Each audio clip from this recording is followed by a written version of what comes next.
Hey, ତମର ସବୁ ବସା ବସି ସରିଲା?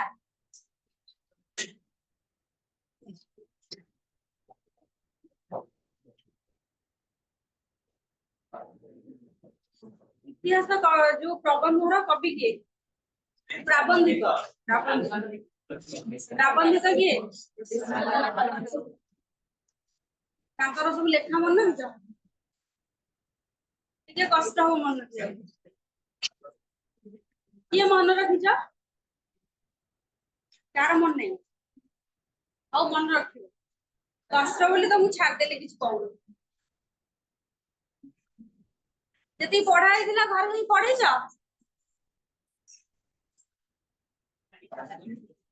ଏଇଟାର ମୁଁ ସାଙ୍ଗେ ସାଙ୍ଗେ ପଢେଇ ସାରି ଯୋଉଦିନ ଆର କ୍ଲାସରେ ସରିବ ବିଷୟଟା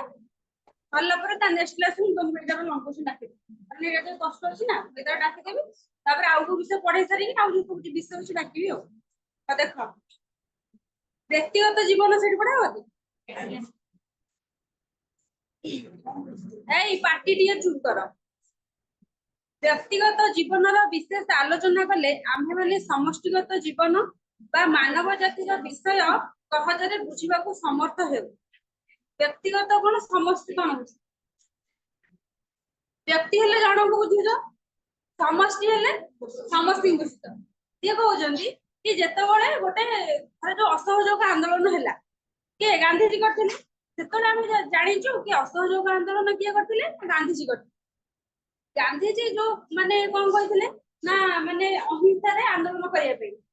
ମାନେ କୌଣସି ଅସ୍ତ୍ରଶସ୍ତ୍ର ବ୍ୟବହାର ନ କରିକି ଅହିଂସାରେ ଆନ୍ଦୋଳନ କରିବା। ଧର ଯୋଉ ଯେକୌଣସିଟା ଯୁଦ୍ଧ ହଉ ଆମେ କଣ କରିବା ନା ମେନ୍ ଲୋକଙ୍କର ନାଁ ଶୁଣିବା, କିନ୍ତୁ ମାନେ ତା ପଛରେ ପୁଣି ଅଲଗା ସମଷ୍ଟିଗତ ମାନେ ସାହାଯ୍ୟ ଥିବ ନା ନାଇଁ? କେବଳ ମହାତ୍ମା ଗାନ୍ଧୀ ଏକୁଟିଆ କଣ ଅସହଯୋଗ ଆନ୍ଦୋଳନ ଜିତିଥିଲେ? ତାଙ୍କ ମଝିରେ ତାଙ୍କ ପଛରେ ପୁଣି କେତେ ଲୋକଙ୍କର ହାତ ଥିଲା। ସେ ସେଇ କଥା କହୁଛନ୍ତି ପ୍ରଥମେ ଆରମ୍ଭ କରିଥିଲେ କିଏ? ଗୋଟେ ଜଣେ ବ୍ୟକ୍ତି, କିନ୍ତୁ ମାନେ ଶେଷ କରିଥିଲେ ସମସ୍ତେ, ମାନେ ଲୋକ ସମୂହ ସମସ୍ତେ। ମାନେ ତାପରେ ସେଇ ଯୋଉ ଯୁଦ୍ଧ ଗୋଟେ ଯୁଦ୍ଧ ହେଇଥିବ ସେ କଣ ନା ଜଣେ ବ୍ୟକ୍ତି ଆରମ୍ଭ କରିଥିବେ, ମାନେ ସେଇ ଧର ଯୋଉ ନଅଙ୍କ ଦୁର୍ଭିକ୍ଷ ପଡିଥିଲା କେତେ ମସିହାରେ? 1866। 1866 ମସିହାରେ ନଅଙ୍କ ଦୁର୍ଭିକ୍ଷ ପଡିଥିଲା। ନଅଙ୍କ ଦୁର୍ଭିକ୍ଷ କହିଲେ କଣ ବୁଝୁଛ? ମରୁଡି ପଡିଥିଲା, ଲୋକମାନେ ସବୁ ପୁରା ଯେମିତି କଙ୍କାଳ ହେଇଯାଇଥିଲେ, ମାନେ ଖାଇବାକୁ ନା ପିଇବାକୁ କିଛି ନଥିଲା। ମାନେ ଆମେ ନଅଙ୍କ ଦୁର୍ଭିକ୍ଷ ସିନା ଆମେ ମାନେ ମୁହଁରେ କହି ଦଉଛେ ନଅଙ୍କ ଦୁର୍ଭିକ୍ଷର ବିଭୀଷିକା କାହାର ମନେ ଅଛି, କିନ୍ତୁ ନଅଙ୍କ ମାନେ ସାରା ଓଡିଶାରେ ଯୋଉ ନଅଙ୍କ ଦୁର୍ଭିକ୍ଷ ପଡିଥିଲା ମାନେ ସାରା ଓଡିଶା ଲୋକ ହଇରାଣ ହେଇଥିଲେ। ସେଇଟା କଣ ସମଷ୍ଟିକି ବୁଝେଇଲା ହେଲା। ମାନେ ସେ କହୁଛନ୍ତି କି ଇତିହାସ ବ୍ୟକ୍ତିଗତ କଥା କହେ, ସମଷ୍ଟିଗତ କଥା ବି କହେ। ସବୁରି ପଛରେ ଅଛି କଣ? ଇତିହାସ। ମାନବ ଜୀବନ କେବଳ କେତେ ଗୁଡିଏ ଘଟଣାର ସମଷ୍ଟି ଛଡା ଆମ୍ଭେମାନେ ଆଉ ଅଧିକ କିଛି ଦେଖିପାରୁନାହୁଁ। ସମସ୍ତ ଘଟଣାର ଲକ୍ଷ୍ୟ ଏକ, ଗତି ଏକ ଆଡକୁ। ସେ କହିଛନ୍ତି କଣ ନା ମହାତ୍ମା ଗାନ୍ଧୀଙ୍କର ଯେମିତି କଣ ଇଚ୍ଛା ଥିଲା ନା ଦେଶ ସ୍ୱାଧୀନ ହବ, ତେଣିକି ମାନେ ଯୋଉ ପ୍ରକାର ହଉ, ମାନେ ତାଙ୍କର ଲକ୍ଷ୍ୟ। ତମେ ଯେମିତି ଗୋଟେ ଏବେ ପଢୁଛ କି ମୁଁ ଚାକିରି କରିବି, ତେଣୁକରି ତମେ ସାଇନ୍ସ ପଟେ ଯାଅ କି ତମେ ଇଞ୍ଜିନିୟରିଂ ପଟେ ଯାଅ କି ତମେ ଯୋଉ ପଟରେ ଯାଅ, କିନ୍ତୁ ତମର ଗୋଟିଏ ଲକ୍ଷ୍ୟ ଅଛି, ଗତି ଗୋଟିଏ ଆଡକୁ, ମୁଁ ଜୀବନରେ ଗୋଟିଏ ଚାକିରି କରିବି। ସେଇଥିପାଇଁ ତମେ ପାଠ ପଢୁଛ। କଣ ପାଇଁ ପାଠ ପଢୁଛ? ସେଥିପାଇଁ କହିଲେ ମାନେ ଯେକୌଣସି ମାନେ ମଣିଷ ହଉ ତାର ଗୋଟେ ନିର୍ଦ୍ଦିଷ୍ଟ ଲକ୍ଷ୍ୟ ଥାଏ।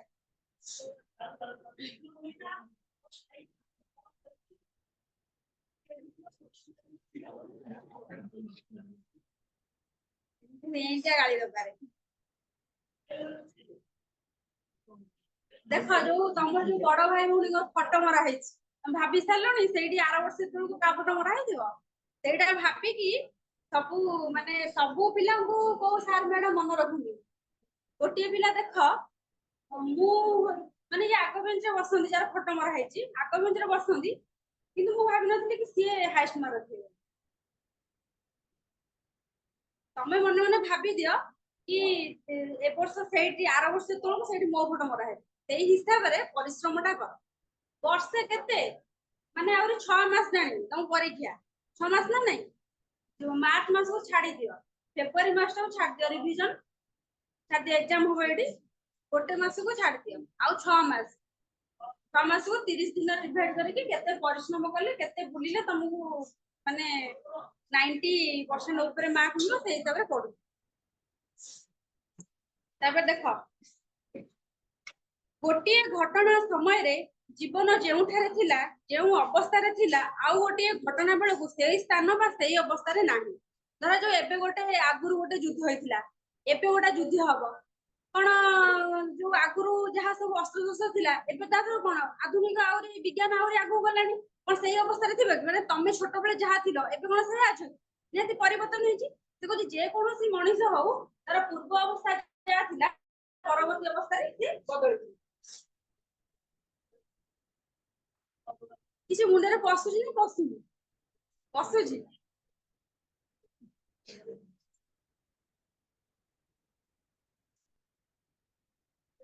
कौन से समय रे एपरि मध्य देखा जाय जे जीवन किछि दूर पश्चातपद होई अछि मात्र परवर्ती घटना सेई पश्चात गतिर यथेष्ट क्षतिपूरण करि देई अछि गोटे उदाहरण देबी कोन ना एबे जो हेतिला कोन ना कोरोना हेति जदि गोटे जे कोनोस गोटे दुर्घटना घटू से कोन ना मनुष्य को केते पछुକୁ नै जाय माने कोरोना जो गोटे वर्ष हैला माने पिला मानकर एजुकेशन नै पिला माने पछुକୁ पळेले तापर कॉम्पिटिटिव पिला भी सब जो एग्जाम दोउथिले सी भी माने केते पछुକୁ पळेले माने गोटे वर्ष टोटली केते गोटे वर्ष के दी वर्ष टोटली नष्ट हैला से कहउजंदी जे कोनोस गोटे घटना हबो मनुष्य जो अवस्था रे थिबो से कोन करबो ना ता पछुକୁ पळै आसी ना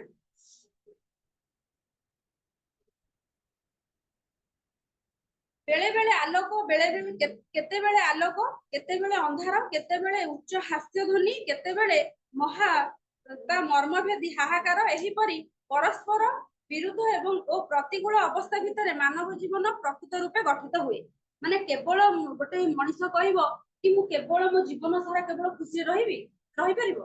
कि गोटे मनुष्य कहबो मु केबे सब बेले मु दुख रे रहउची से केबे रहि परिबो गोटे मनुष्य जीवन रे आज सुख आस्तिले काली दुख आसी जदि आज दुख आसीबो काली के सुख आसीबो से कथा कहउचंदी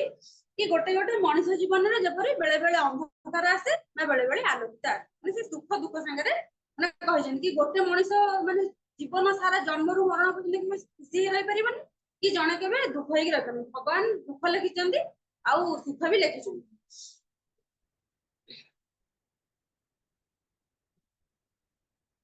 निरवच्छिन्न आलोक आनंद मानव जीवन बा समाज कदापि दृष्ट हुए नहीं हेबार बा संभावना नहीं से कहउचंदी निरवच्छिन्न माने मु जा कहली कि जन्म रु मृत्यु पर्यंत जे कहबो कि मु केवल सुखी हेगिना रहबी केवल मु दुखी हेगिना रहबी सेमिति केबे भी ता जीवन रे हेइना जे जते कहिले भी ता जीवन रे केबे भी सुख आसीबनी केबे भी गोटे मनुष्य दुख करूची कना जीवन रे केबे सुख आसीबनी से कहउचंदी एमिति गोटिए पटारे माने दुख कि सुख एमिति का जीवन रे आसीबनी दुख आसीबो सुख भी आसीबो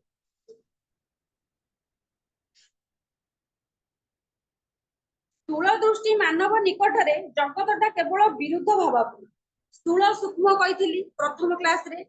स्थूल किए सूक्ष्म किए स्थूल जिए से सबले कोन धरा जो गोटे जागा माने गोटे जिंस देखिबो तार सबले कोन ना विरुद्ध करो एटा एमिति हेथांदा सेटा सेमिति हेथांदा नै आ जे सूक्ष्म दृष्टि व्यक्ति माने ता भितरे माने तत्व उंडालिबो चिंता करिवो कि एटा केमिति हेछि माने एटा जणे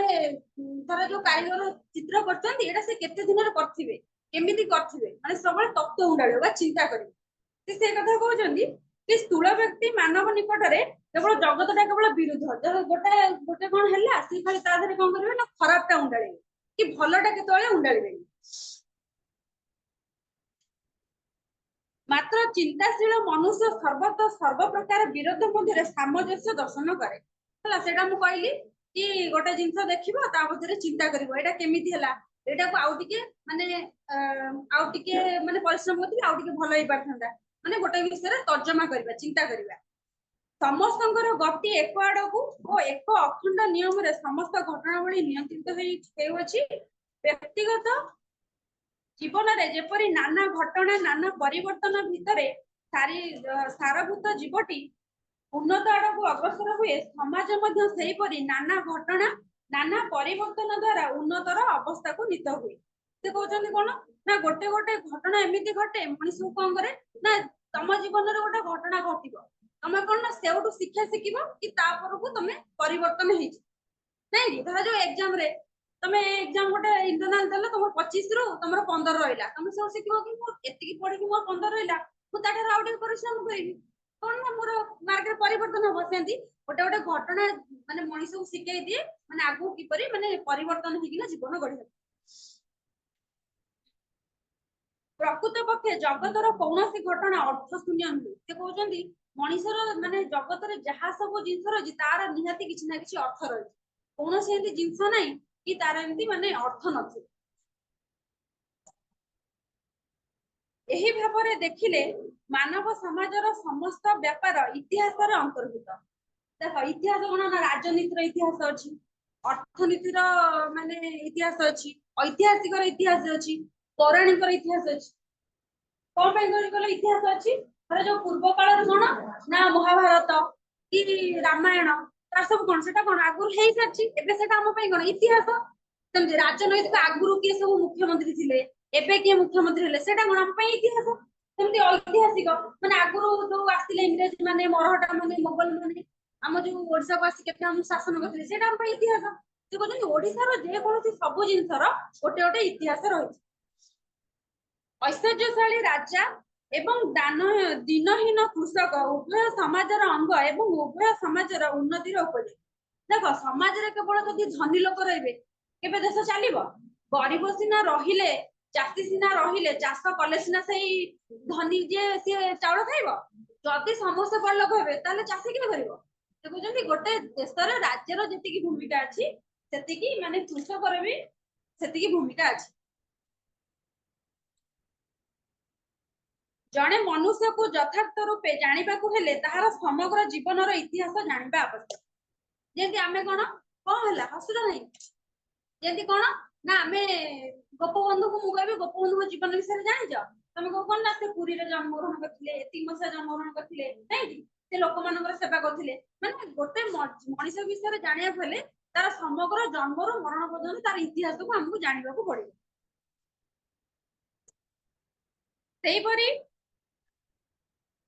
ସେହିପରି ମାନବ ସମାଜରେ ବିଭିନ୍ନ ବିଷୟ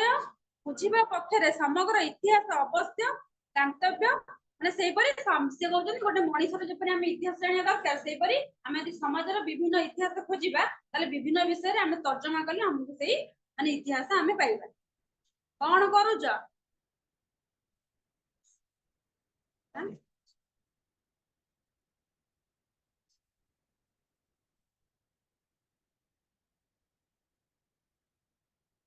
ଦେଖ ବ୍ୟକ୍ତିଗତ ଜୀବନର ଇତିହାସକୁ ଆମ୍ଭେମାନେ ଜୀବନ ଚରିତ ଆଖ୍ୟା ପ୍ରଦାନ କରିଥାଉ। ସେହିପରି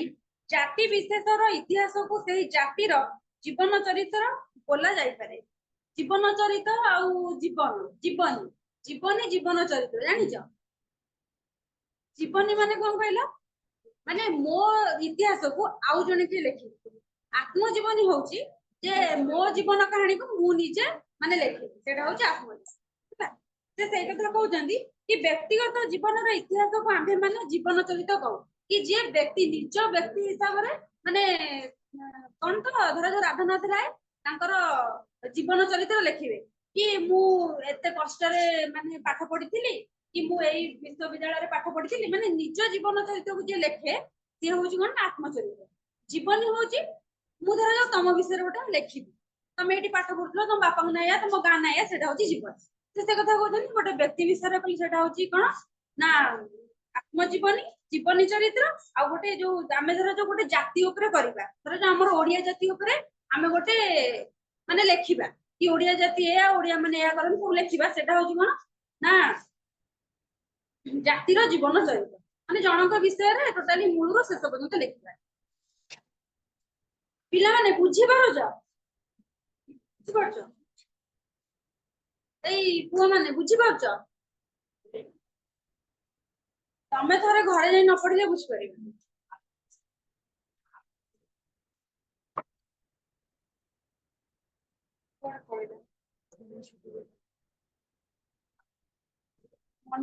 ମନୁଷ୍ୟ କିପରି ପ୍ରାଥମିକ ହୀନାବସ୍ଥାରୁ କ୍ରମେ କ୍ରମେ ଉନ୍ନତି ହୋଇ ବର୍ତ୍ତମାନ ସଭ୍ୟତା ଲାଭ କରିଛି, ଏକ ବୁଝିବାକୁ ହେଲେ ଗୋଟା କେତେ ରାଜବଂଶର ବିବରଣ ଗୋଟିଏ ଅଧେ ବିଶେଷ ଜାତିର ସ୍ଥୂଳ ବିବରଣ ପାଠ କଲେ ଚଳିବ ନାହିଁ। ସେ କହୁଛନ୍ତି कि माने आग काल किपरि थिला प्राचीन रु आरंभ करी माने ए सभ्यता जाके आधुनिक जाके मनीष किपरि उन्नति लाभ करिछि। आगुरु टोटाली स्कूल कॉलेज नथिला, टोटाली गोटिया स्कूल थिला सेटा होछि कटक रे हला इंग्रजी स्कूल टोटाली आ को गाँ रे भी स्कूल नथिला। सब पिला माने कोन ना अवधान मान पाखे चाटशाली रे जे प्राथमिक शिक्षा अ हाउ सेति पढी किना रहि जबे आ झियो माने टोटाली पाठ पढु नथिले। तमाने भाबुथिले कोन ना झियो माने पाठ पढिले हम घर सब अमंगल हबो, गाँर अमंगल हबो। जेमिति देखिथिबो ना कोन ना रेवती गल्प रे नै कि सेटा तो रेवती गल्प तो माने जानि कि माने हम जानिबे कि रेवती जतले पाठ पढले ततले ता बापा मा जेजेमा सब के जो सा नंबर पाठ पढले समस्त एनी मरि गले। से को जे आगुरु केमिति थिला मनीष को जीवन प्राचीन काल रे एबे केमिति एमिति उन्नत होई आसीची। सेई इतिहासटा आमे जदी केवल गोटे राजांकर मु आमे जानिबा कि तमे को प्राचीन काल रे लोक माने केमिति चलुथिले एबेकार लोक माने केमिति चलुचंदी। तमे जदी गोटे राजांक पाखु जीवो राजांकर इतिहासटा को जानिबो सेथेरे कोन जणा पडिबो कि प्राचीन काल रे केमिति लोक माने चलुथिले एबेकार लोक माने केमिति चलुथिले जानि परिबोनी ना बुझी होनी कोन कहू जानि परछो मु कह지 सुनो प्राचीन काल रे लोक माने केमिति सब चलुथिले माने पाठ पढा शिक्षा केमिति थिला एबे केमिति अछि एति बुझिलो। जदी एही सब कथा हमकु जानिया को हेले आमे को इतिहास जानिया पड़ो को जाति हम माने हम ओडिसा रो जाति विषय इतिहास विषय जानिया पड़ो। जदी सेही जुगर जे राजा थिले आमे जदी राजांकर इतिहास कथा जानिबा राजांक इतिहास रो कोन प्राचीन काल रे एक काल रो विवरण जाना पड़िबोनी से सेही कथा कहबो।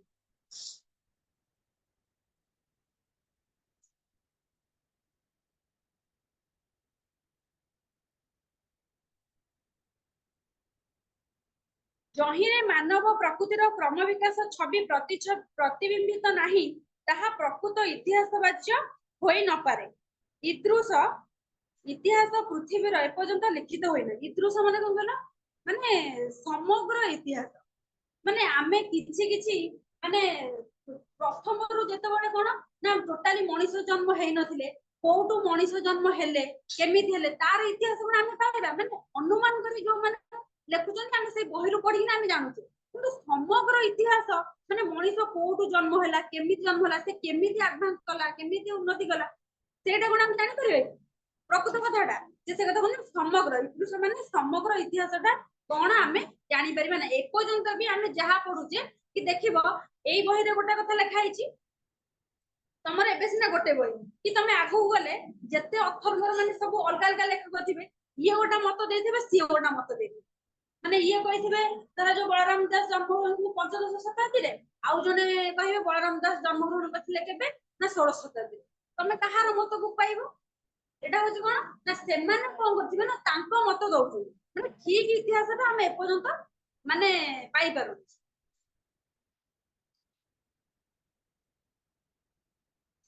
प्रचलित इतिहास को लक्ष्य करी जने सुप्रसिद्ध पंडित कहिचंदी I am asking to see what is Salu village tell our so called history से कहिचंदी कोन ना लेखक कहिचंदी मु लज्जित जे किपरि गोटे छोट गाँ रो इतिहास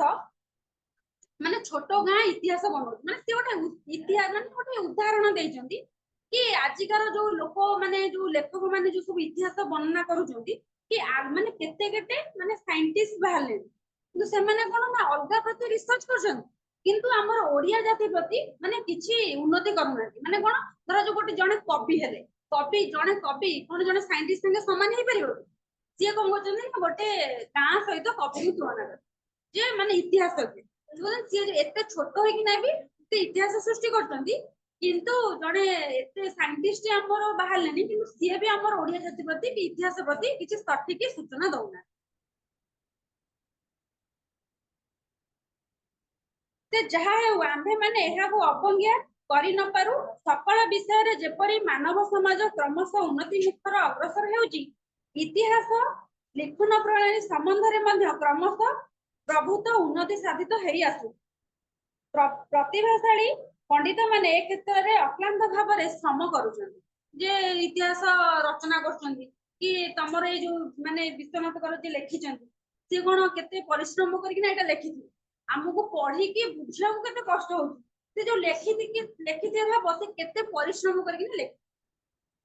उन्नति आदर्श अनुसरण करबा ही मनुष्यर कर्तव्य केंती माने हमर आमे धर जो ओडिया आमे किन चाहिबा कि हम ओडिसा किपरि आगु आगु जाऊ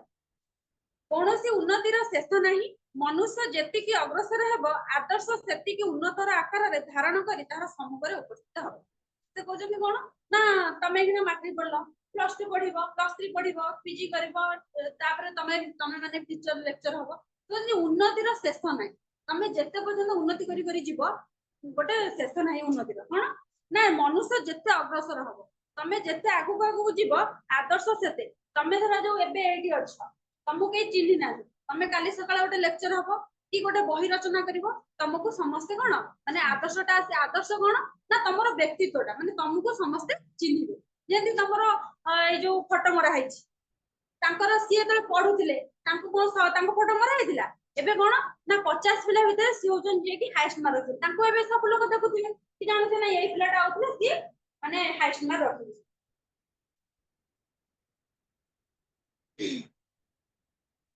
समस्त विषय रे देखा जाए आदर्श तुलन रे मनुष्य लब्ध उन्नति अकिचितर अथच प्राथमिक हिनावस्था संगे ताहार केतक प्रभेद अछि माने कोन ना पूर्व समय आगरु लोक माने केमिति थिले आ एबेकार लोक केमिति अछि से कहूची हमर उन्नति पछरे हम पूर्व पुरुषंकर भी माने हाथ अछि कि धरा जो देखो माने आमे धरा जो कि डिमोटिवेटेड गले पढिया पई कि आमे जनकर कोन ना किछि कथा सुनि देले अब्दुल कलाम को कथा सुनि देले आमे किति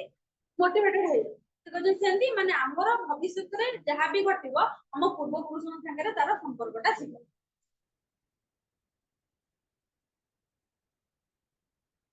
से पिला माने पढो तापरे 2 मिनिट पर पढो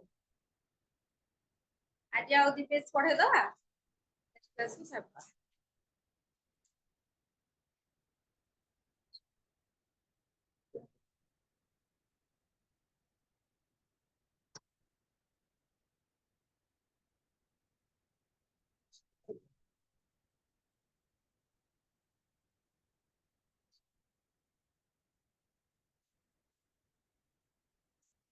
पिला माने इतिहास कार अछि सब्जेक्ट कार अछि एतच एपटे भाबले मसिया बस इतिहास भगवान इतिहास होछि माने मार्क कमिया सब माने जो हां मार्क कमिया सब पूरा बोरिंग सोई पड़ मो स्कूल में तो पढ़ती हिस्ट्री सामने मोर ना पढ़े कारण को हिस्ट्री पढ़ता है वो सब सामने तो देख खाता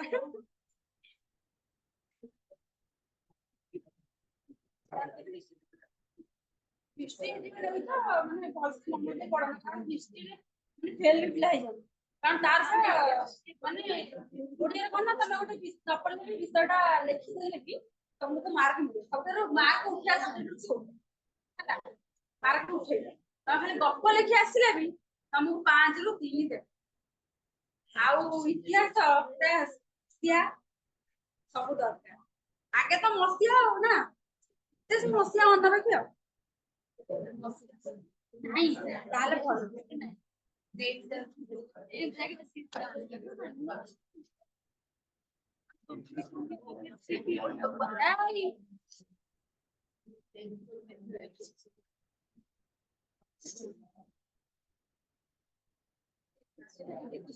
चला आ उठे पढ़ी दबा आ गोटे पेज पढ़ी दबा तापर पछरी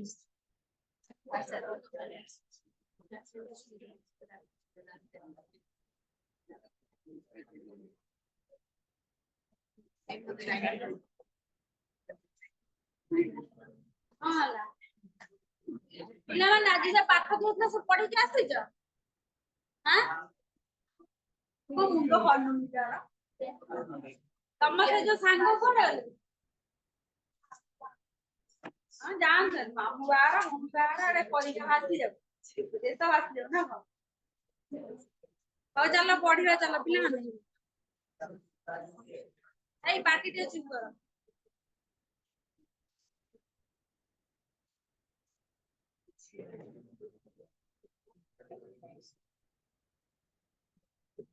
ସାତ ପେଜ 8 9 10 12 ଏଇ ପିଲାମାନେ ଦେଖ କାର କୋଉଠି ବୁଝିବାର ଅଛି।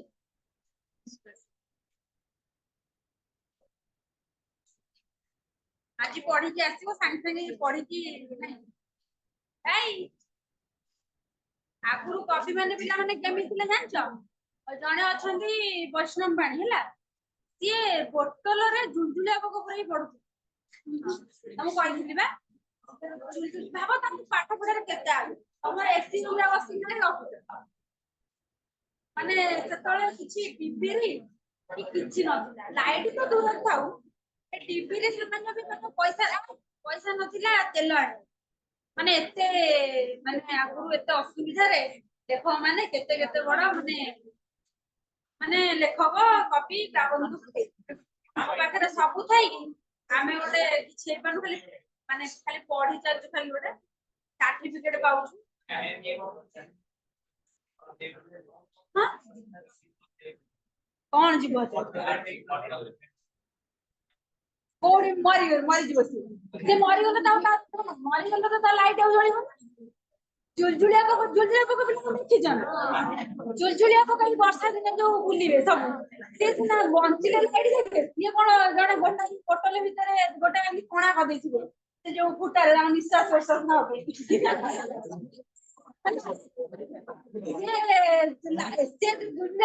ଉଡିଲେ ତ ଲାଇଟ୍ ଜଳିବ ଆଉ ସେ ମରିଗଲେ ଲାଇଟ୍ ଜଳିବ କେମିତି ଯିବ ସକାଳୁ ଉଠିକି ପୁଣି ଖୋଲିଦେବେ ବୋତଲ ପୁଣି ପୁଣି ସନ୍ଧ୍ୟା ବେଳକୁ ପୁଣି ତା ଭିତରେ ବୋତଲ ଭିତରେ ଏଇ ଚାଲ ପଢିବା ଚାଲ। ଏଇ କଣ ଆଉ ପଢିବନି ନା କଣ? ଆଉ ଗୋଟେ ପେଜ ପଢ ସରିବନି ନହେଲେ। ଦେଖ ପ୍ରଥମ ଅବସ୍ଥାରେ ଇତିହାସ ବୋଲି ଗୋଟିଏ ବସ୍ତୁର ଅସ୍ତିତ୍ୱ ନଥିଲା କହିଲେ ଅତ୍ୟୁକ୍ତି ହେବ ନାହିଁ। ହେଲା ସେ କହୁଛନ୍ତି କଣ ନା ଯେତେବେଳେ ମାନେ ମଣିଷ ସୃଷ୍ଟି ହେଇନଥିଲା ସେତେବେଳେ ଗୁଡାକ ଇତିହାସ ଥିଲା। ମାନେ ଯେତେ ମଣିଷ ଆଗକୁ ଆଗକୁ ଯିବ ତାର ଅତୀତ ଗୁଡାକ ସବୁ ଇତିହାସ ହେଇଯିବ। ଏକା ଯେ ଭାରତବାସୀ ମାନେ ପ୍ରାଚୀନ କାଳର ଇତିହାସ ଲେଖିବାକୁ ଶିକ୍ଷା କରିନଥିଲେ ତାହା ନୁହେଁ, ଭାବି ଦେଖିଲେ କୌଣସି ଜାତିର ପୂର୍ବ ପୁରୁଷ ମାନେ ଏ ଅପବାଦରୁ ସମ୍ପୂର୍ଣ୍ଣ ମୁକ୍ତି ଲାଭ କରିପାରିବେ ନାହିଁ। ସେ କହୁଛନ୍ତି କି ଆମେ କେବଳ କଣ ହେଲା ଭାରତବାସୀ ନୁହଁ କି ଯେ କୌଣସି ମାନେ ଅଲଗା ଦେଶରେ ବି ହଉ ଆମେ କୋଉଠି ବି ଇତିହାସ ଖୋଜିଲେ ମାନେ ପୁରା ପ୍ରଥମରୁ ମଣିଷ ଯେତେବେଳେ ଜନ୍ମ ହେଇନଥିଲା ପ୍ରଥମରୁ ଇତିହାସ ସବୁ କଣ ଥିଲା ସେଟା ଆମ ଦେଶରେ କଣ ଅଲଗା ଦେଶରେ ଜାଣିଲେ ବି ଆମେ ମାନେ କେହି ରଚନା କରିନଥିଲେ। ପ୍ରତ୍ୟେକ ଜାତିର ପ୍ରାଚୀନ ଇତିହାସ କେବଳ କେତେ ଗୁଡିଏ କ୍ଷମତାଶାଳୀ ବୀର ପୁରୁଷଙ୍କର କଳ୍ପନା ମିଶ୍ରିତ ବିବରଣ ଛଡା ଆଉ କିଛି ନୁହେଁ। କଣ ନା ଦେଖ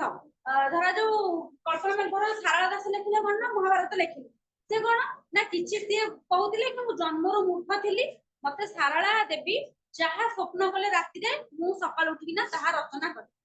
ସିଏ ସେଟା କଣ ସିଏ ସତରେ କହିପାରୁଛନ୍ତି କି ସେ କଳ୍ପନାରେ କହୁଛନ୍ତି ଆମେ ସେଟା ଜାଣିଛୁ। ଯେ କୌଣସି ବୀର ପୁରୁଷ ମାନେ ସବୁ ମାନେ ଯାହା ରଚନା କରନ୍ତି ତାଙ୍କ ମନରୁ ବି କିଛି କଥା ସିଏ ମାନେ କଳ୍ପନାରେ କିଛି କଥା ମାନେ ଯୋଡନ୍ତି ଯେମିତି ଥିଲା କି ଆଗରୁ ସବୁ ମାନେ ଯୋଉ ଥିଲା କି ଗୋଟେ ମନ୍ତ୍ର କରିଦେବେ ଗୋଟେ ଲୋକଟା ଏଠି ଥିବ ସେ ଉଭେରିଯିବ ନାଇଁ କି ସେଟା ଗୋଟେ କଳ୍ପନା ନୁହଁ ସେଟା ମୋ ସତରେ ମାନେ ଯେମିତି ଯାଦୁ ବିଦ୍ୟା ଗୋଟେ ଯାଦୁ ବିଦ୍ୟାରେ ତ ସେ ଯାଦୁ ବିଦ୍ୟା କାହିଁ କରି ଲୋକଙ୍କୁ ଦେଖଉଛି ତ ଯାଦୁ ବିଦ୍ୟା କରି ପୁରା କୋଟି କୋଟି ଟଙ୍କା ମାନେ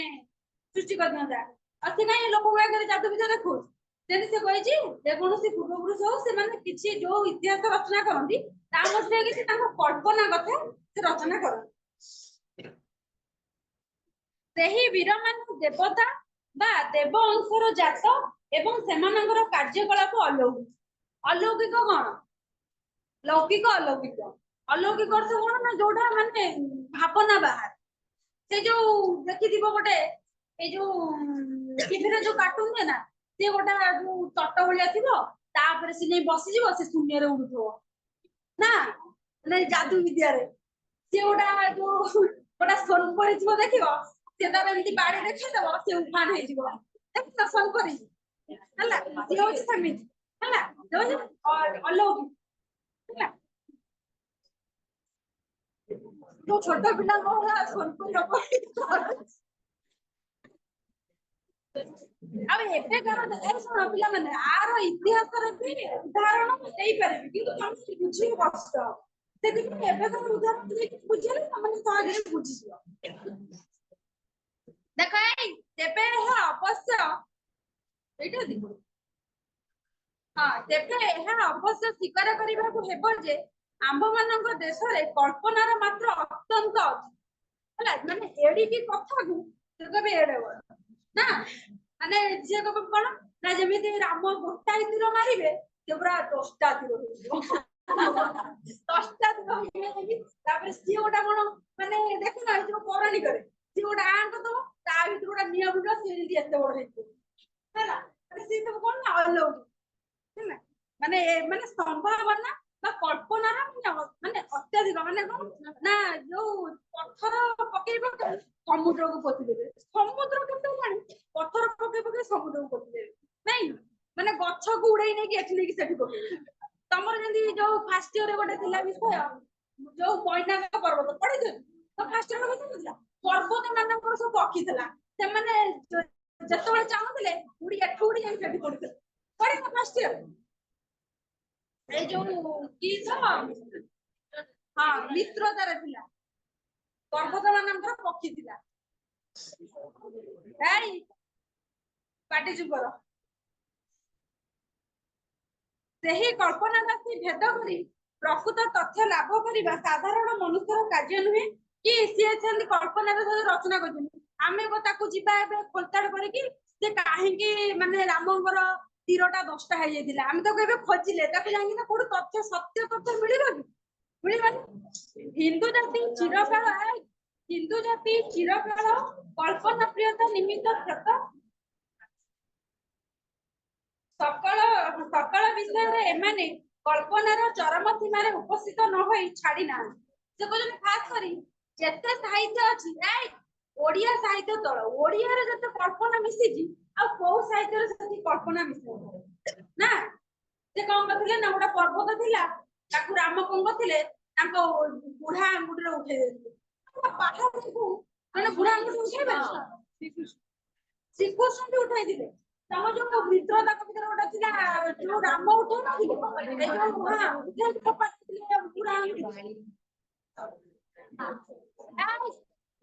ଓଡିଆ ସାହିତ୍ୟରେ ସବୁଠାରୁ କଣ ନା କଳ୍ପନାର ମାନେ କଳ୍ପନା ଆମେ ବେଶୀ ଦେଖିବାକୁ ପାଇବା ଅଲଗା ସାହିତ୍ୟ ଅପେକ୍ଷା ଆମ୍ଭମାନଙ୍କ ଦେଶରେ ପ୍ରାଚୀନ ଚିକିତ୍ସା ଶାସ୍ତ୍ରରେ ଯେପରି ରସିକତା ଭାବୁକତା ଆଳଙ୍କାରିକ ଆଡମ୍ବରର ସମାବେଶ ଦେଖାଯାଏ ଅନ୍ୟ ଦେଶର କାବ୍ୟ ନାଟକରେ ମଧ୍ୟ ଏହା ଦେଖାଯାଏ ନାହିଁ ଚିକିତ୍ସା କାହାକୁ ଚିକିତ୍ସା କଣ ତମ ଦେହ ଖରାପ ହେଲେ ଚିକିତ୍ସା ବେଳେ ଭଲ ଲାଗେ ଆଉ କହିପାରୁନ କଣ ଡାକ୍ତରଖାନା ଗଲେ ବୁଝିପାରିବେ ନା କଣ ଚିକିତ୍ସା ଦେଖ ଆଗ କାଳରେ କଣ ନା ଡାକ୍ତରଖାନା ନଥିଲା ଲୋକମାନେ କେମିତି ନା କିଛି ଗୋଟେ ପତ୍ର ଖାଇଦେଲେ ତାଙ୍କର ଭଲ ହେଇଯାଉଥିଲା ମାନେ ସେଇଟା ଏବେ କଣ ଅଛି ଯେ କିନ୍ତୁ ପୂର୍ବ କାଳରେ ବହୁତ ଆଗ କାଳରେ ଥିଲା ସାପ କାମୁଡି ଗୋଟାଲେ ମେଡିକାଲ ଏବେ କଣ ଛାଡୁଛନ୍ତି ହସ୍ପିଟାଲ ବି ଆସୁଛନ୍ତି ଆଗ କାଳରେ ଥିଲା ଟୋଟାଲି ମେଡିକାଲ ନଥିଲା ଟୋଟାଲି ଯିବେ କଣ ନା ସେ ବଞ୍ଚିଲେ ବଞ୍ଚିଲା ନ ବଞ୍ଚିଲେ ଆଉ କୋଉ ଗୋଟେ ସାପ ଅଛି ତାକୁ କାମୁଡିଦେଲେ ସେ ଗୋଟେ ଘଡଘଡି ମାରିଲେ ତା ବିଷ ପଡିବ ସେ କହୁଥିଲା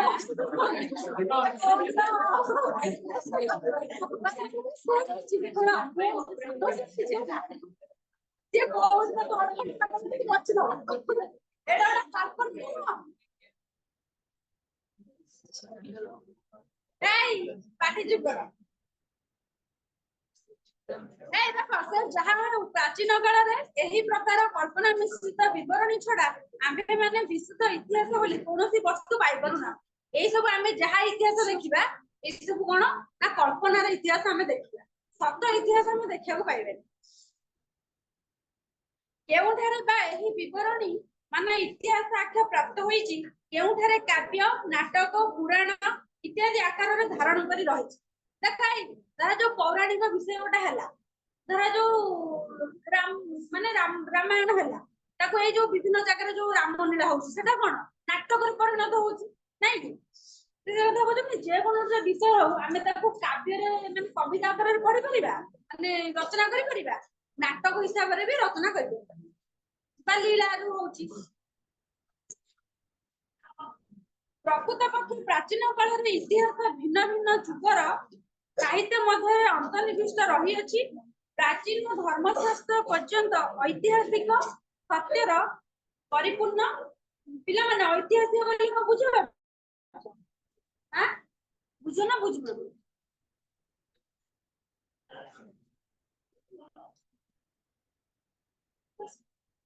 देखो पुरातन बाइबल पिला माने बाइबल किए आंचली हो ଏବଂ ଆମ୍ଭମାନଙ୍କର ବେଦ ତାହାର ଉଜ୍ଜଳ ପ୍ରମାଣ ସ୍ୱରୂପ ପିଲାମାନେ ବେଦ କେଇଟା ଆମର ଜାଣିଛ ଏଇ ତାରି ଭିତରେ ସବୁ ଆମର କଣ ଅଛି ନା ସଙ୍ଗୀତ ଅଛି ନୃତ୍ୟ ଅଛି ତନ୍ତ୍ର ଶାସ୍ତ୍ର ଅଛି ନାଇଁ ଯୋଉ ଯାଦୁ ବିଦ୍ୟା ଅଛି ହଁ ବେଦ ବହି ତମେ ଦେଖିଛ ଏଡିକି ମୋଟା ଏତିକି ମୋଟା ବେଦ ଏତିକି ବହି କେତେଟା ଗୋଟେ ତ ସବୁର ବୋଧେ ଦିଟା ପାଠ ଅଛି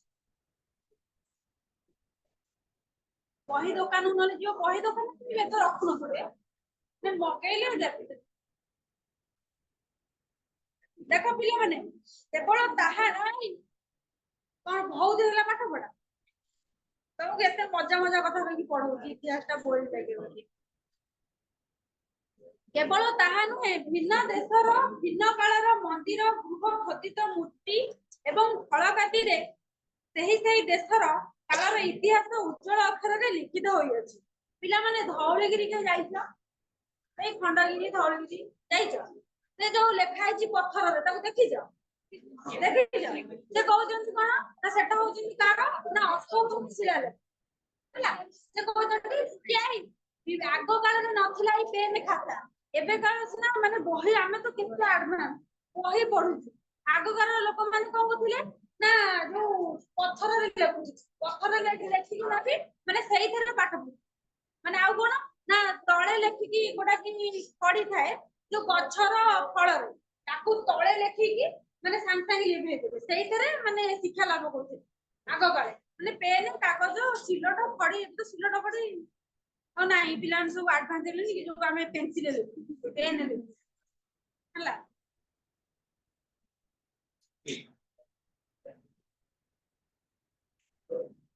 ସୂକ୍ଷ୍ମ ଦୃଷ୍ଟି ସମ୍ପନ୍ନ ପଣ୍ଡିତ ମାନେ ମନୀଷା ବଳରେ କଣ କହିଲ ଗଭୀର ପାଣ୍ଡିତ୍ୟ ବଳରେ ହେଲା ପାଣ୍ଡିତ୍ୟ ବଳରେ ଏହିପରି ସାହିତ୍ୟରେ ନାନା ବିଭାଗରୁ ଏବଂ ପ୍ରାଚୀନ କୀର୍ତ୍ତି ଖୋଦିତ ମୂର୍ତ୍ତି ଓ ଫଳକାଦିରୁ ଐତିହାସିକ ସତ୍ୟ ସଂଗ୍ରହ କରି ପ୍ରାଚୀନ ଇତିହାସ ନାମକ ଗୋଟିଏ ଉପାଦେୟ ବସ୍ତୁ ଆମ୍ଭମାନଙ୍କ ସମ୍ମୁଖରେ ଉପସ୍ଥାପିତ କରିଛି କଣ ନା ସେ କହିଛନ୍ତି ସୂକ୍ଷ୍ମ ଦୃଷ୍ଟି ବ୍ୟକ୍ତି ମାନେ ଯିଏ ସବୁବେଳେ ମାନେ ଯୋଉ କଥାଟା ଦେଖିଲେ ତାର ତତ୍ତ୍ୱ ଉଣ୍ଡାଣ ଚିନ୍ତା କରନ୍ତି ସେ କଣ କରନ୍ତି ନା ଧର ଯୋଉ ସେଇ ଯୋଉ ଧଉଳିଗିରି ଗଲେ ଲେଖା ହେଇଛି ମାନେ ଯୋଉ ସବୁ ତା ଦେହରେ ଯୋଉ ସବୁ ପଥରରେ ଲେଖା ହେଇଛି ଆକୁ କେତେ ମସିହାରେ କିଏ ମାନେ ଲେଖିଥିଲେ ଅଶୋକ ଲେଖିଥିଲେ ଅଶୋକ ମସିହା ଲେଖା ମାନେ କୋଉଠି ଲେଖିଥିଲେ ମାନେ କୋଉଥିରେ ଲେଖିଥିଲେ ସିଏ ସବୁବେଳେ କଣ କରିବେ ନା ଚିନ୍ତା କରିବେ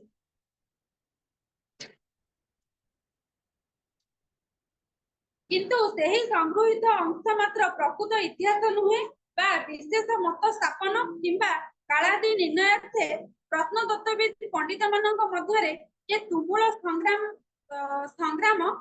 ସମୟରେ ଉପସ୍ଥିତ ହୁଏ ଏବଂ ତାହାର ଫଳ ସ୍ୱରୂପ ଯେ ପ୍ରକାଣ୍ଡ ପୁସ୍ତକ ମାନ ରଚିତ ହୁଏ ସେ ସମସ୍ତ ମଧ୍ୟ